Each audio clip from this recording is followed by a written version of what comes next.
They called the country Al-Andalus. This is an Arabic word, and it means something to the effect of to become green at the end of summer. Among the products that were introduced into the West through Al-Andalus, I'll name a few of these products to you.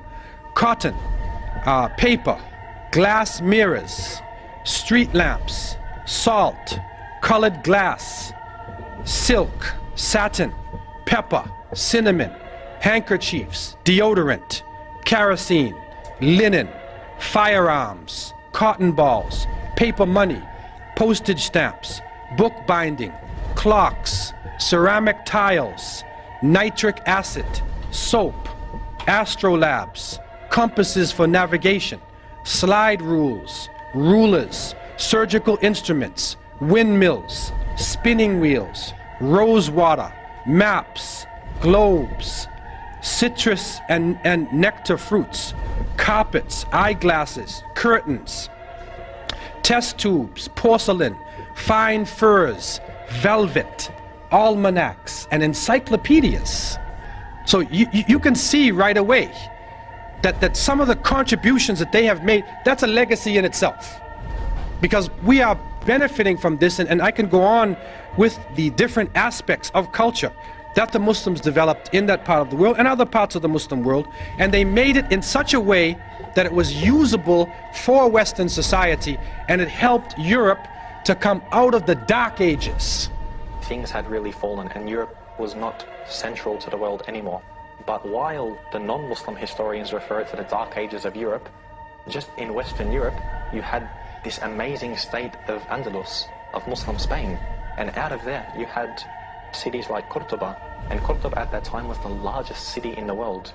It was a city of 1 million people plus. If you look at the street of Cordoba, it was completely lit up. There were street lights, which was unknown in Europe. They had public baths, they had libraries, they had universities. People would travel all from around the world just to study in Andalus, a true center of learning. So while you can say some of Europe was in the Dark Ages, another part of Europe, which was the Muslim area of Europe, it wasn't in a dark age at all. It was full of light. And you'll see when the Renaissance happened within Europe, and the Renaissance literally means the rebirth, it wasn't a rebirth from nothing. They had just taken everything from Andalus. If you look at Italy, all of the, the arts and so forth, they really just took it from the artisans of Muslim Spain. Okay, kind of like added bits to it, made it their own style, of course, yeah. Yeah. So, of course, this rebirth wasn't something that was, from them themselves. They just learnt everything from the Muslims. Ultimately, the Crusaders came away with no permanent conquests, but they returned with something even more valuable: knowledge. Europe, with the Crusades, turned the corner from the Dark Ages. There's medical information and surgical information that's brought back. Books are brought back, languages are brought back, everything is brought back. So the Crusades really do change Europe in a way that we have not seen before. Europe was on the verge of one of the most productive and creative periods of its entire history. Things like the great Gothic cathedrals, the universities, the law courts and legal systems, all of those were created. So following this long period of darkness, there came a tremendous explosion of really brilliant cultural achievements. The Renaissance is back in, the lights are on, and everything is good. What happened between the year 700, to 1500? What happened in that time? It was the Dark Ages. It was the golden age of Islam. And I want to just talk about some of the contributions that were made by Muslims. And this can get very complicated. In mathematics, some of the achievements made, they began algebra and symbols and equations. Developed Arabic numerals, sifr, 0, Arabic numeral system. They established a logarithm. They founded the general formula for solving third-degree equations. They founded trigonomic ratios, formulas, and equations. And you can continue to go on, and you'll see calculus and trigonometry and all of these areas of math have a debt to Islam. In physics, they established the science of power, or mechanics. They describe the center of gravity. They describe gravity. So when that apple hit Newton in his head, okay, he was probably reading an Arabic book, and it woke him up from his sleep, and then he turned to the page on gravity. But what comes to us, the apple hit him in his head, and they say he discovered gravity. Muslims had described gravity in details long before Isaac Newton. Also, they described mechanical properties of geometric bodies. They developed the hydrometer, aerometer, the lever, balance, scale. They measured specific gravity of different substances, invented the pendulum, the spring and wall clock. Also, you find in chemistry, they introduced atomic theory of matter. They developed processes of evaporation, sublimation, crystallization, distillation, filtration, pigmentation, melting. They introduced methods of steel making, metalwork. They developed procedures for dyeing of cloths and textiles. They established preparation methods of chemicals, sulfuric, nitric and hydrochloric acids, ammonium chloride, silver nitrate, mercuric oxide, chloride, sulfide, sodium. They developed chemical processes and methods for manufacturing of glass, soaps, perfumes, resins, oils, paints, paper, sugar, gunpowder. They introduced the uses of jars and flasks, scales and tubes, and you can go on in terms of the things they were introducing. In astronomy, they developed astrolabes and sextants, prepared star catalogs and tables of planetary motion, named over 200 stars with Arabic names. They proved the Earth as a spherical shape. They calculated the length of terrestrial degree, determined the Earth's circumference and diameter. They measured solar inclination angle. They charted the positions and orbits of stars and planets.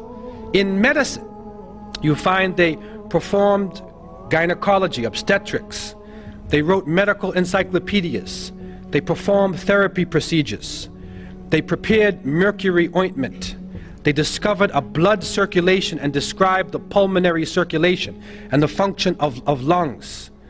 They recognized the contagious nature of tuberculosis and the distribution of disease by water and soil.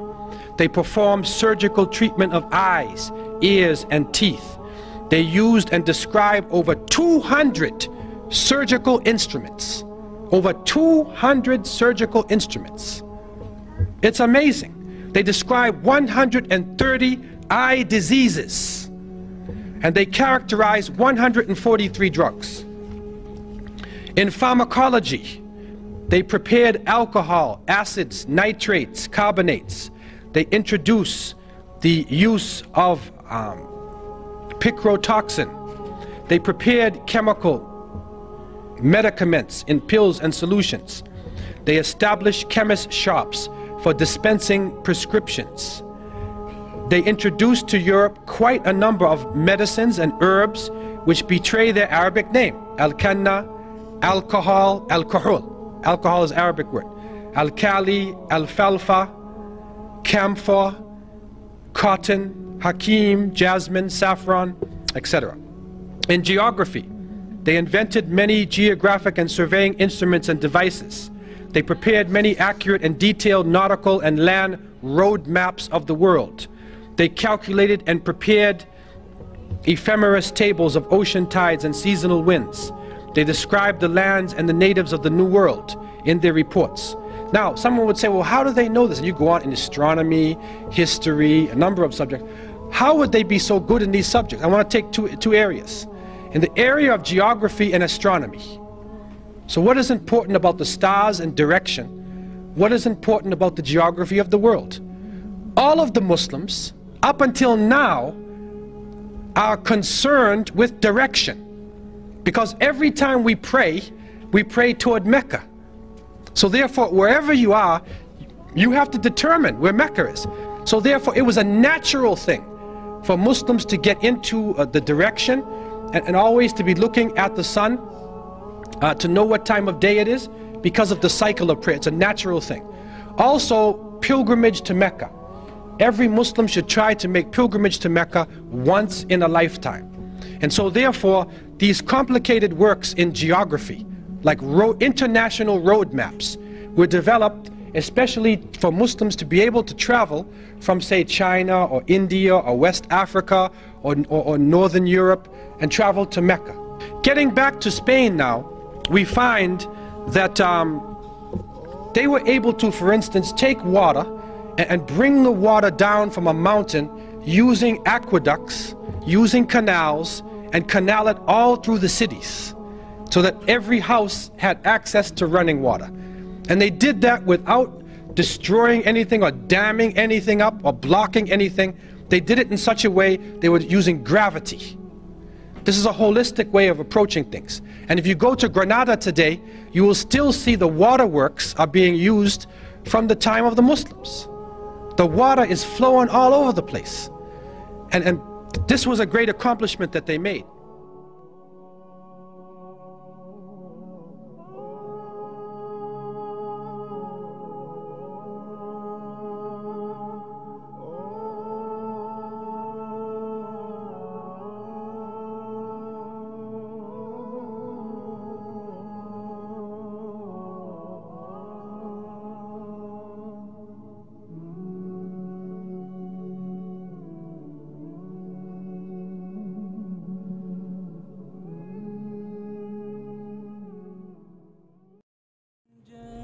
قد عظمت للأمجاد بانيها ومن يسعى إلى العليا سيدركها بما فيها ويبني مجده جذلا فروح الفذ يعليها ليصبح همة تروي عن العليا مغانيها عن العليا مغانيها لينسج للعلا قصصا هنا أحلام ترويها لينسج للعلا قصصا هنا أحلام ترويها الأمجاد قد عظمت فللأمجاد بانيها ومن يسعى إلى العليا سيدركها بما